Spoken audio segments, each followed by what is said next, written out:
ये आदमी कब्रिस्तान की रखवाली करता था, पर उसकी असली कमाई रातों में शुरू होती। जब भी कोई नई लाश कॉफिन में दफनाई जाती, ये दबे पांव कब्र खोद डालता और मुर्दे के साथ दफन किए गए कीमती सामान को चुरा लेता। लेकिन अब उसका धंधा बिगड़ गया था। जैसे ही वो किसी कब्र को खोदना शुरू करता, उससे पहले ही दर्जनों भूखे चूहे जमीन की सुरंगों से निकल आते और लाश को अपने साथ ले जाते। उसने किसी से भारी रकम उधार ले रखी थी। जब वो चुराया हुआ सामान ले जाकर उसको देता है तो वो कहता है, अगर एक हफ्ते के अंदर मेरा पूरा पैसा नहीं चुकाया तो मैं तुझे खुद कब्र में गाड़ दूंगा। ये सुनकर आदमी के पैरों तले जमीन खिसक गई। डर के मारे वो सीधे शव गृह पहुंचा, जहां उसका दोस्त काम करता था। उसने उससे पूछा, कोई अमीर आदमी की लाश आई है क्या? दोस्त ने कहा, नहीं, इन दिनों तो सिर्फ गरीबों की ही डेड बॉडी आ रही है। पर तभी उस आदमी की नजर दूसरे कमरे के पर्दे पर पड़ी। वहां जाकर उसने देखा, तख्त पर राजा की लाश पड़ी थी। उसने झुकर राजा का मुंह खोला और उसकी आंखें चमक उठी। राजा के दांत सोने के थे। आदमी ने झट जेब से औजार निकाले और उन्हें उखाड़ने ही वाला था कि तभी उसका दोस्त उसका हाथ पकड़ लेता है। पागल हो गया है क्या? ये राजा की बॉडी है, अगर इसमें जरा भी कमी पाई गई तो हम दोनों पकड़े जाएंगे। इससे पहले दफन होने दो, उसके बाद जो करना है कर लेना। कुछ समय बाद राजा का परिवार वहां आया। उन्होंने कहा, राजा के साथ उसका सारा शाही सामान और तलवार भी दफन किया जाएगा। ये सुनकर आदमी के चेहरे पर एक खतरनाक मुस्कान फैल गई। उसकी आंखों में अब सिर्फ सोने का चमकता।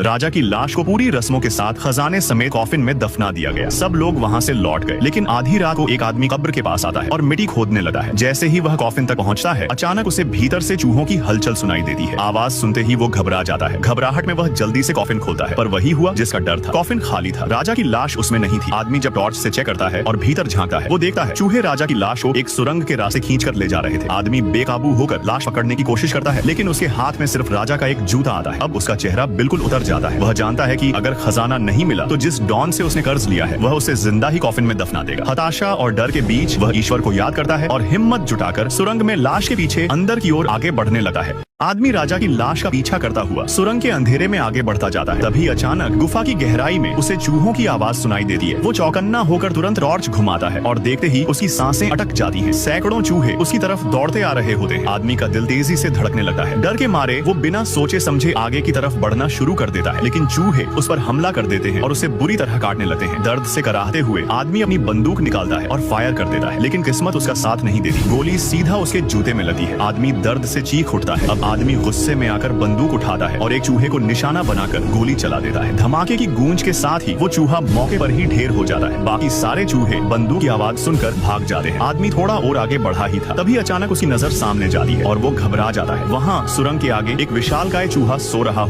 आदमी देखता है कि आगे एक बहुत बड़ा चूहा गहरी नींद में सो रहा है। यह नजारा देखते ही वो डर से पीछे हट जाता है। थोड़ी देर बाद जब वह हिम्मत करके दोबारा नजर डालता है तो चूहा वहां से गायब होता है। तभी अचानक जैसे ही वह पीछे मुड़ता है, वही विशालकाय चूहा ठीक उसके सामने खड़ा होता है। आदमी हिम्मत जुटाकर बंदूक उठाता है और कांपते हाथों से ट्रिगर दबाता है। गोली लगते ही चूहा चीख मारता है और गुस्से में उस पर टूट पड़ता है।